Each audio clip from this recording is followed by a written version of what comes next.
بسم الله والحمد لله والصلاة والسلام على رسول الله وعلى آله وصحبه ومن والاه ومن تبع هداه ما بعد. السلام عليكم.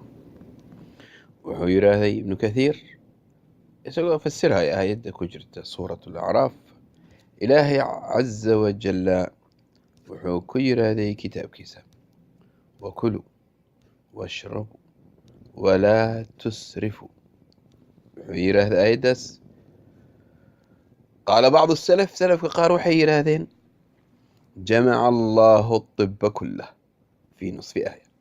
ilaahay subxaanahu watacaala wuxuu ku kulmiyey caafimaad oo dhan iyo daawo oo dhan aayad barkeed, oo wuxuu yidhi wakuluu washrabuu, wax cuna wax caba walaa tusrifuu, israafkana iska daaya.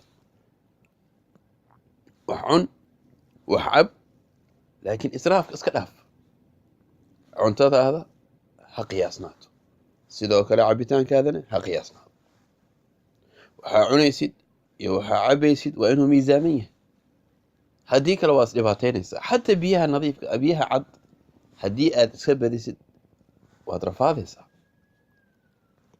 sidoo kale nabigeena sala allahu calayhi wasalam wuxuu ku yidhaahday xadiidka saxiixa ah, yaa cibaad allah, addoommada allow, wuxuu dhahay tadaawu isdaaweeya, fa ina allaha lam yadac daa'an, ilaahay jiro ma soo dejin ilaa wadaca lahu dawaa, ilaa ilaahay subxaanahu watacaala inuu la soo dejiyey daawadeedii.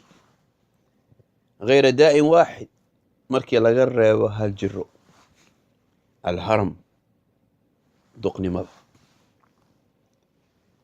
marka walaalayaalow, xadiidkaas waa xadiid muhiim ah. nabigeena sala allahu calayhi wasalam wuxuu noo tilmaamayaa caafimaad oo dhan. jiro kasta daawo way leedahay. waxaa laga yaabaa dhakhtarki inuu kugu dhaho gurigaada iska aad, daawo kuuma heena, mana jirto, jiradaada daawo looma hayo. may daawo waa loo hayaa, laakiin isagaana oqoonin daawadii, isagaana oqoonin. 6 doctor ayaa kusoo dul istaagaya, kulligood waxay ku leeyihiin daawo laguma hayo. 6daas doctor iyagaana oqoonin daawadii, laakiin daawadii waa jirtaa. marka isdaaweeyuu dhahay nabigeena sala allahu calayhi wasalam, daawada waa bannaan tahay. dad badan waxa weeyaan jirooyin badanay maraan, daawooyin badanay isticmaalaan. 100 qof ayaa la taliya, laakiin waxaa laga yaabaa qofkii daawadii saxsanaa u sheegahay inuuna la kulmin. laakiin qofka waxaa laga rabaa inuu dadaalo. ila fiiri bal musawirkan, dadka oo dhan jiray mari doonaan. dadka qaarne waa dadaalayaan, qaarna maba isku dayayaanba, qaarna waxa weeyaan waaba baramooseen, maa sha allah, jiradii way ka baxeenoo waa caafimaadeen. 3daas qolooyin xaalado badanaa u dhexaysa. qoladii ka gudubtay dhibaatadii, iyo qoladii iska fadhiisatay oo dhabarka u jeedisay dadaalkii, iyo qolo kale oo dhexda ku jiraanoo dadaalaya. marka bal dadaala biidni illaahi tacaala.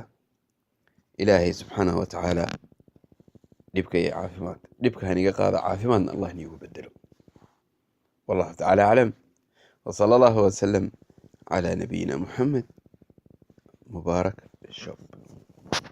wassalaamu calaykum.